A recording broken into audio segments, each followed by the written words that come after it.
ভারতের লোকসভা নির্বাচনের তৃতীয় ধাপে 11 রাজ্য ও কেন্দ্রশাসিত অঞ্চলের 93টি অঞ্চলে চলছে ভোট গ্রহণ।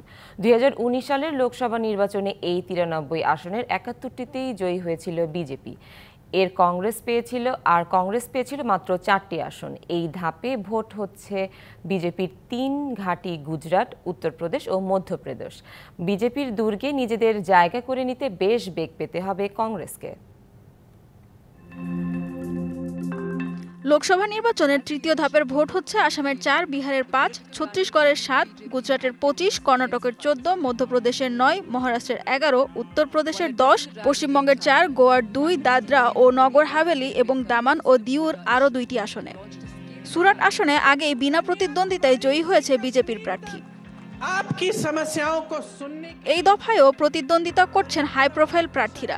গুজরাটের গান্ধীনগর থেকে প্রতিদ্বন্দ্বিতা করছেন ভারতের কেন্দ্রীয় সরকারের স্বরাষ্ট্রমন্ত্রী অমিত শাহ। 1989 সাল থেকে এই আসনে পরাজিত হননি কোনো বিজেপি প্রার্থী। মধ্যপ্রদেশের গুনা আসন থেকে লড়ছেন কেন্দ্রীয় সরকারের বেসামরিক বিমান চলাচল মন্ত্রী ও সাবেক কংগ্রেস নেতা জ্যোতিরাদিত্য সিন্ধিয়া। 2019-এর নির্বাচনে কংগ্রেসের হয়ে এই আসনে লড়েছিলেন তিনি। পরাজিত হয়েছিলেন বিজেপির কৃষ্ণপাল সিংয়ের কাছে।